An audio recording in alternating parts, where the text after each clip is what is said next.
多謝主席。我諗整體嚟講咧，即係利用呢個數據庫，拓展呢個數據庫，我一路都好支持、贊成。收費方面，我亦都完全支持。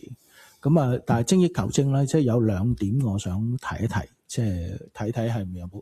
辦法或者有計劃已經係可以做得更加精準好啲。嗱，嚟緊北都嘅發展咧，其實咧喺自然保育之間咧，大家都會關注，尤其是候鳥嘅保育。其實深圳嗰方面咧，其實喺候鳥嘅飛行路線，尤其是如果我哋講緊拓展低空經濟咧，難免起碼喺個概念上面咧，可能會產生一定嘅管控風險喺度嘅。咁就現時嚟講，啲聲紋系統或者再準確啲，即係一啲生物嘅回波嘅聲紋系統咧，嗰個應用我唔會話係好完善，但係其實都一路成熟㗎啦。咁我想睇睇咧，就係有冇機會開始去推展呢方面嘅系統，因為始終咧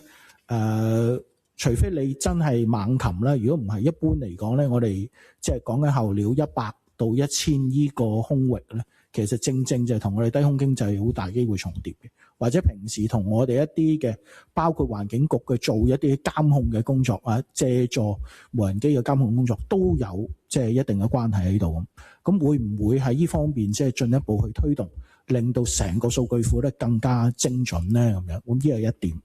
嗱，第二點咧就係文件亦都提到咧，即係我都好開心，就係講到嗰個道路噪音呢啲嘅問題，尤其是咧我哋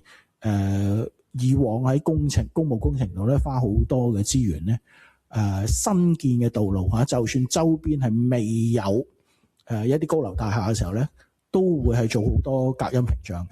嚇。咁但係現有嘅技術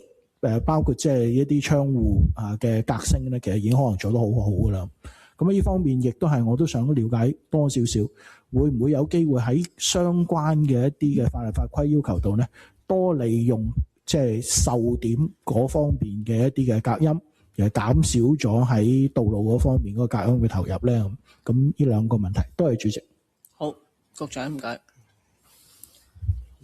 話咧噪音嗰度我講一講啦，咁啊其他啲我請處長你都係回答啦。其實喺噪音嗰度咧即係我哋而家個做法就係咧，我哋係準備有好多唔同嘅方案，讓嗰個嘅項目嘅倡議人嚟到去選擇。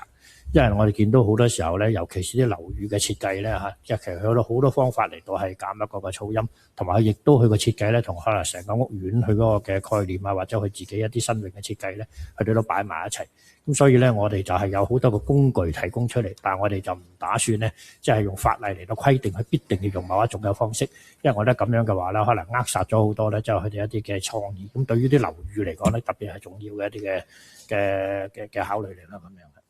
其他我請。處長有冇補充？多謝主席。咁有關於嗰個鳥類嗰度咧，其實我哋而家做咧，主要就係睇嗰個即係喺環境評項目範圍入邊咧，究竟嗰度咧有啲乜嘢嘅鳥類喺度，同埋咧就係如果我哋係要做嗰個即係做生境調查攞咗之後咧，我哋點樣去保育佢啦？同埋咧係如果我哋需要做個即係賠償，即係去保護翻佢嘅時候，點樣去擺，或者係有啲咩地方咧係其實我哋知道係唔會影響到佢，或者係佢本身有啲咩物種喺度嘅。咁其實嗰個鳥類嗰個即係飛行路線嗰度咧，其實喺個項目嘅進行之中咧，其實我哋都有研究去睇佢。但係咧又話如果整體成個北都範圍一個大片嘅當然我哋一般嚟講嗰個整體嗰個範圍我哋係知道嘅。咁喺個無人機嗰個咧，其實佢而家嘅發展咧都係好迅速啦。咁咧就暫時我了解咧就係未話真係要對應翻嗰個即係飛行個鳥類嘅主要飛行路線嗰度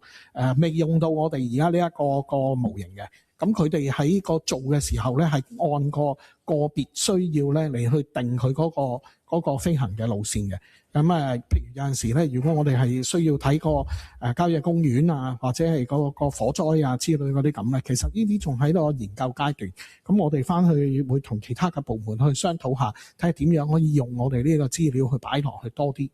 去幫手做保育嘅工作。